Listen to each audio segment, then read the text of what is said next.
everyone. Welcome to Fourth Estate. Thank you very much for tuning in. My name is Wadzanai Sansole. This is the program where we tackle all things media and journalism right here in Zimbabwe. Now, this week, we turn our attention to the media's role in promoting STEM. That is science, technology, engineering, and mathematics. Now, you'll find that across the world, STEM has been identified as the engine for innovation, for industrialization, and employment creation. And Zimbabwe is no exception. So from agriculture to things like health, to finance, to mining, there has been a demand for homegrown technological solutions. Now, the government has rolled out initiatives that you may know or may not, such as the establishment of innovation hubs at universities and the creation of industrial parks aimed at nurturing young inventors. Yet, despite all of this and all these efforts, there are concerns that STEM awareness still remains low, particularly outside of urban centers. Now, many schools still lack laboratories and teachers, as well as equipment, while women are also remaining underrepresented in STEM pathways as well as rural learners.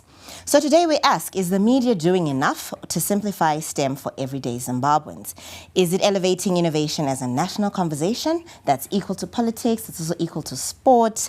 And how can the media contribute to building a knowledge-driven society where young people aspire to careers in science and technology? So our discussion is the media's role in unpacking STEM. And to have this conversation, I'm joined in the studio today by the operations manager from Elevate Trust, Kesani Majoko. Welcome and thank you for joining us. Thank you, Wadza. It's lovely to be here.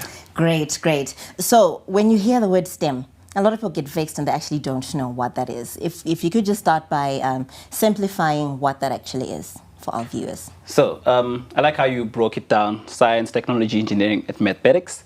In most areas that we've gone through around Zimbabwe, one of the things that's been common is when we say STEM, people think sciences.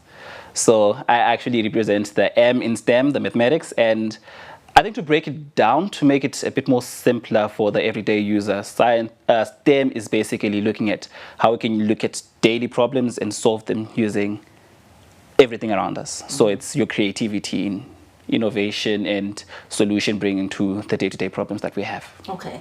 Now, Kesani, seeing that STEM has been identified as a cornerstone for Zimbabwe's economic transformation, especially with government initiatives like the STEM scholarship program and innovation hubs that are being rolled out in the recent years.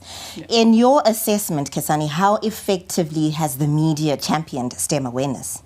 So there have been a lot of big moves that have been happening, specifically telling people about the work that's being done, but I still believe that there's so much more to do. I believe in the space that we are in, take for example the innovation hubs that we are mentioning, a lot of them are doing a lot of work, but the extent to which this work is being covered still leaves room for improvement. So there's been good work that's been done, like showcasing at the different events that are happening or the progress that's been happening within the space, but going deep into the basics, trying to figure out the journey of the day-to-day journey of the innovator, I think that still has some room to help our young innovators see what it's like to come up from as early as problems identification, coming up with a solution, all the way to you actually have a fully fledged solution that is commercial ready. So would you say STEM is being overshadowed by politics, by entertainment, by sports when it comes to media coverage? I would say so, yes. I think the amount of work that STEM and results that STEM can bring versus things in the entertainment sector and all that stuff that you mentioned, this has more immediate flair and it's interesting the now, whereas STEM is something that you have to be patient with. Like, take for example, the journey of an innovator can take between 6 months to 3+ years just to come to a solution. So that patience to build towards something like that, I think something that we haven't invested in. But once the success stories come, I think it's something that everyone then wants to hook onto towards the end. But that journey, I think, is the crucial part. As you've just mentioned, when it comes to STEM, it becomes technical, it becomes kind of inaccessible also for others, and others don't actually understand. And when you think of how the nature and the capacity of building initiatives become more paramount and for things like this and a bit more technical, in your view, how can journalists be supported to communicate complex STEM issues, especially if they don't understand it themselves, so in ways that resonate with ordinary citizens? So one of the things that I like about STEM, specifically I'll look at innovation. Most of the people that we see pitching, we've tried to teach them how to state their ideas without as much jargon. So we all are familiar with the problems that we have. And say we have an innovator who's trying to solve this particular issue. The way they have to explain it, in most instances, it's supposed to be applicable. If you explain, let's say, load shedding to a 10-year-old, they already know, oh, mageta ayenda, but to detail how you're solving that problem, it should be easy for a 10-year-old to understand. So most of the solutions, yes, they might be technical in terms of the application, but explanation is something that in most instances any and everyone can get. I mentioned earlier that I'm in the maths section, but I've also had the privilege of judging different competitions and seeing different innovations, and you get to understand from both the local, regional, and global perspective how the solutions can apply. So it now goes onto the innovator side to explain the solutions, which I think we've been teaching both in institutions as well as in all these competitions that they've been attending. Yeah. So looking at the global perspective that you just mentioned and how there's been a push to highlight women and other underrepresented groups in STEM, sometimes critics argue that locally media coverage is elitist and often tends to spotlight the same few voices that we've heard over and over from the same institutions. Do you think Zimbabwean media has done enough to particularly highlight women in STEM? That's an interesting one. So maybe some background. As Elevate Trust, we've been doing a lot of programs, particularly of interest is a program called STEMFEM Network, where we have women in sciences, technology, engineering, and mathematics coming in and having different events and conferences throughout the year. And I think similar to what you've mentioned, you see in most instances it's the same people coming and showing up. So you at times get the same faces coming to events and being put on the spotlight. Whereas there's still so much more potential young people coming up in the space, young women that need to get the spotlight, that need to get more airtime. So I think there is a need for us to diversify the reach that we have from just the common everyday faces that have been doing great things, and also looking up for upcoming young talents that needs to be spotlit so that they can also grow within the spaces that they're in. I think one of the interesting things that I've realized is we have a lot of young people who are hungry for getting into the spaces. From the tech, literally we have a lot of young girls, women girls getting into the spaces, trying to make a name for themselves. So it's an interesting aspect to this. Speaking of this young talent, and also adding on to, you said you do judge, hey, at some competitions, you'll see these young inventors. Would you say, Kasani, that the young innovators, especially in the rural areas, are also getting enough recognition and support? Not yet.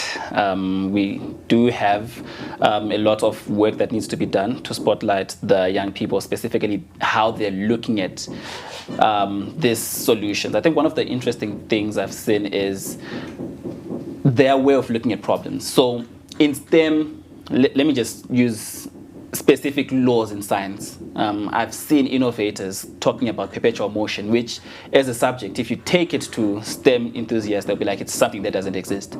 But it's because you've learned it doesn't exist. They don't have those barriers when they're innovating. So that's where you come up with very interesting innovations that when you try and explain, you're like, I don't understand how it works, but it does work. So they need that spotlight because their minds in most instances haven't been corrupted with the you cannot do this. They still think outside of the box. I see. So Kasani, we're just going to be continuing this conversation after the break. You are watching Fourth Estate. Don't go anywhere. We're talking about the media's role when it comes to covering STEM.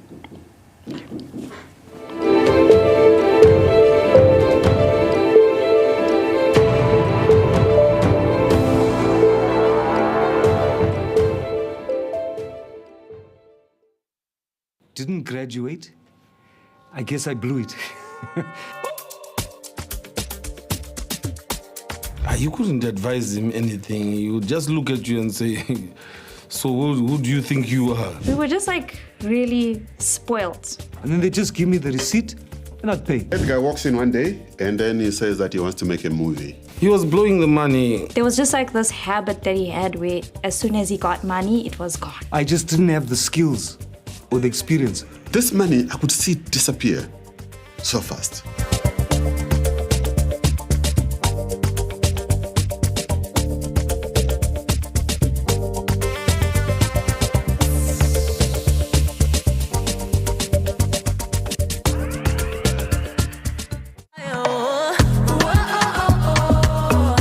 Welcome back, gospel music lovers, to another season of My Ultimate Gospel 10.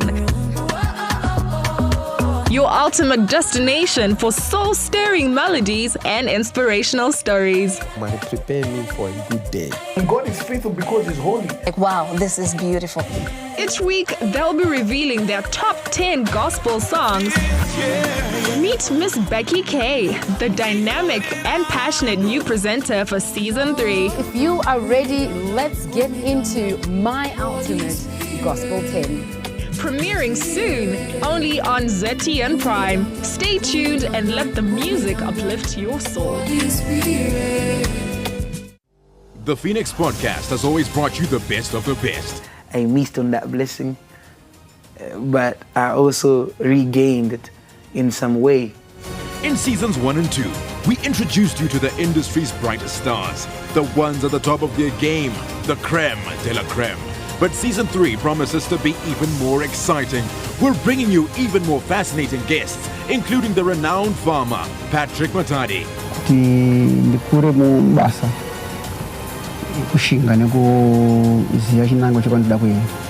And to top it all off, our very own host, Ken Sharp, will be stepping out of the interviewer's chair and into the hot seat as he gets interviewed by a surprise guest host.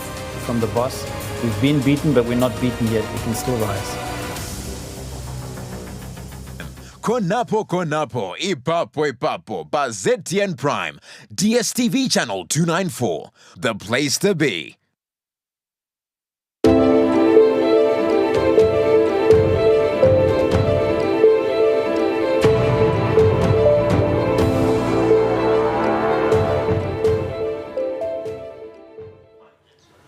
Welcome back. You are still watching Fourth Estate right here on ZTN Prime with me, Wadzanai Sansole. And I am joined by Kesani Majoko. He's the operations manager from Elevate Trust, and we are discussing the media's role in actually covering STEM.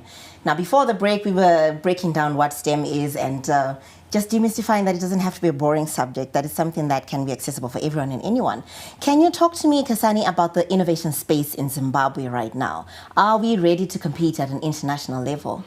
So thank you so much for that question. I think I want to speak both as an innovator and as someone who's been part of these competitions from both the judging perspective and from the organizing perspective. Mm-hmm. So from the quality of presentations that we have in terms of the students and the participants who are coming in from university, recent graduates, all those, I would say the quality of presentations we have. So can we present such that people think what we're doing is unique? Yes.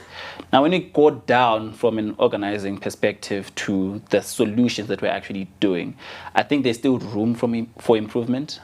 So one of the things that I've realized as you go through all these competitions, I've been to several competitions. Within the first minute of a pitch, I can tell you everything that you're doing and how you can improve. So in terms of actually thinking, going deep into what our businesses actually do, there's still room for improvement for startups within the Zimbabwean, and not only Zimbabwean perspective, even African perspective. Mm-hmm. I think for us to compete internationally, we need to really think deep down and actually figure out, do we do this because we want to pitch at a competition, or do you actually want to run a business? Because right now, I think we've had a number of pitches to a point whereby we now call them pitchpreneurs, that your goal is to go and pitch at a presentation, get the prize money, go back to the next presentation, do the same, repeat that cycle. So we still have so much room to go deeper in terms of what we're doing. So coming from a competition called the Hout Prize, where it's open to Zimbabweans. Mm-hmm. We have university students participating year in, year out throughout the world. I think we actually had a Zimbabwean team participating last year, being part of the top 20 teams to reach the accelerator, where we have 15,000 plus teams participating. Okay. But the unfortunate thing is, in as much as our solutions are good to pass all these early stages because our pitches are good, when it gets down to the work that we're actually doing, and at all these international competitions, I was performing as a due diligence expert, which means we go and look, you've pitched, you said 1, 2, 3. Are you actually doing the stuff that you're saying? Mm-hmm. That's where you find most African startups get knocked out. Simple things of, are you registered as a business? Yes, you're a student, but you should think as an entrepreneur, which is one of the things we like to focus more on Elevate Trust. So are you a student? Are you registering your business? If you register a business, are your finances in order? Because if you're going to a competition looking for seed funding or looking for different type of investors, what they're going to be asking you is the simple things. Let's see the paperwork. Let's see what you actually are doing. When we see that, we can then make a decision to say, okay, this is someone we can invest in. So I do understand funding is hard for us to get in Zimbabwe, but one of the surprising things coming off this competition, the average startup had at least 200,000 in grants and funding. So the funding is available, but are you positioned such that you have access to these funds? If right now, to say, as a startup, go to Youth Empowerment Bank, get access to a loan, do you have the adequate paperwork that's going to let you get your request approved? You'll find that for the most part, people are just pitching for the fun of it. They have a brilliant idea, but highly likely after a year that idea is gone. So we still need to do quite a bit of work to train, not only for the pitch, but to train to actually run it as a business. One of the things I believe is we have to fail fast, fail early, fail often. So if you find out that what you are investing time in doesn't work, you need to pivot and get to the next one. But you won't get there if all you're doing is pitching ideas and not realizing the actual potential that exists within that space. I see. So tell me something though. Does this have anything to do with not having many spaces to then implement some of the ideas, or enough exposure while growing up, like from high school, where you've even had to learn and get exposed to stuff like that and implement some of those things to the point where after pitching you actually can soar from that and have a sustainable business? Yes, I think the exposure part is one of the things that I've seen that plays a continuous role in this. Specifically, information is in there. This competition that I mentioned, you stand a chance to win $1 million. That's just one of several. We've had Zimbabwean teams, Zimbabwean participants getting selected, going to pitch. So HALT is just one of them. We have the Y Combinator, which we also had another Zimbabwean being selected last year. So it's competitions like this that they're prestigious, they're known world over, and usually companies that come from these competitions are your type of Airbnb, all these major corporations. Now you can imagine you have someone from Zimbabwe participating in that type of a competition. They might not win, but the information, the knowledge, and the connections that they live with is enough for them to actually grow. So we need to give the startups or the students or whoever is pitching at different conferences, competitions, that exposure to say, we have a Zimbabwean who's doing this, this is what they're pitching. That traction, you might not see it from your side as people who are supporting, but it helps them so much because it shows them, specifically from the investor side, that these people have the support that they need. They can actually do the business that they want. So if we can spotlight, even here in Zimbabwe, the teams that are doing amazing work, it gives them a step ahead to say you don't necessarily need to go and market your business as in someone who's starting. You've already had half the work done for you. It's just getting that airtime to say, I have this solution, this is what it's solving. It then makes it lighter for me to say I have an audience that already likes what I'm doing. Even the people who reach out and say, I want to support you or join you in your journey, then skyrockets. So that initial support, I think, is very crucial to help the startups gain the traction that they need, from users to supporting partners to even ministries and government officials saying this is something that we want to invest in. So I think it's very important for us to do that. So these startups, Kesani, it's been said that there's a need for more innovation ideas for startups when it comes to things like agriculture, health, and finance. And yet, some of these rarely make it into mainstream media. Not everybody actually knows about it. So what responsibility does the media carry in building enthusiasm for STEM careers, especially among the young people, starting at primary school level, so that they're not just looking at maths as something they have to endure and leave at the end of high school, but that they can actually make a career out of it later? I think one of the things we need to do is look at the nicer aspects of entrepreneurship or thinking outside the box. Some of the most amazing ideas I've had that you'll be like, I don't understand how this person thought of this.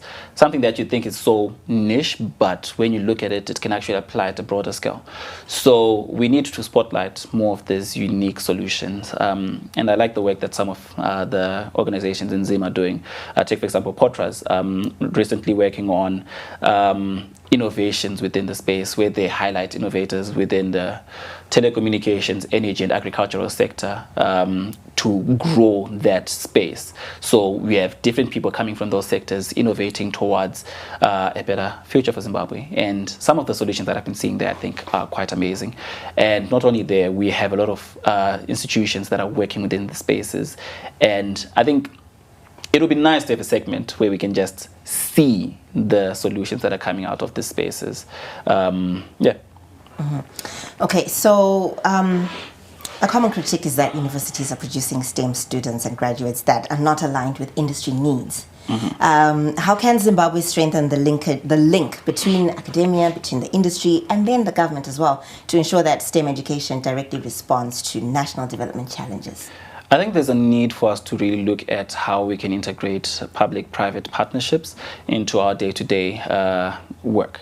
So looking at other countries, one of the things that is done is there's no competition that exists between your private players and your institutions. We should have a clear demarcation that institutions are there to research solutions that are going to be helping industry. So it would be nice to have a situation where, take for example, we'll just look at agriculture. Irrigation right now is expensive. Probably it's because of the materials or the methods that are there.